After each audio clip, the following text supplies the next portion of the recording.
this is my brother anaitwa Kevin Kibenje. So Kevin Kibenje ni mfanya biashara, and you can see here anauza products tofauti. Angalia mfano hapo ana offer za products ni ebooks, vyakula vya watoto. Angalia hapo vitu vingi sana anauza ebooks kama 27, lakini anaziuza kwa 15,000.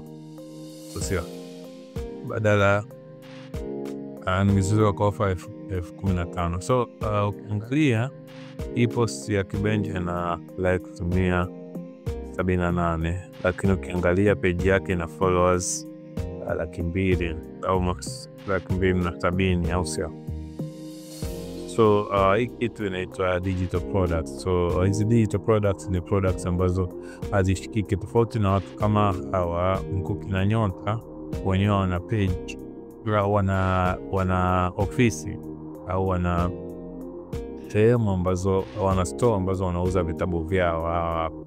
So if you want to create a digital product yoyote, make sure una hii ebook inaitwa 50 Digital Products for 2025. Unaweza kaangalia hapa kwenye Habari Duka, search tu Habari Duka 50 Digital Products 2025. Utaiona ni shilingi 1,000 tu. Hii itakusaidia kuweza kupata product, kuweza kupata ideas za kutengeneza digital products tofauti ambazo hizi hazihitaji store, hazihitaji uwe na ofisi, hazihitaji uwe na wafanyakazi wa kukuuzia products, lakini wewe mwenyewe tu na simu yako na social media zako, ama wewe laptop yako, simu yako na social media zako. So make sure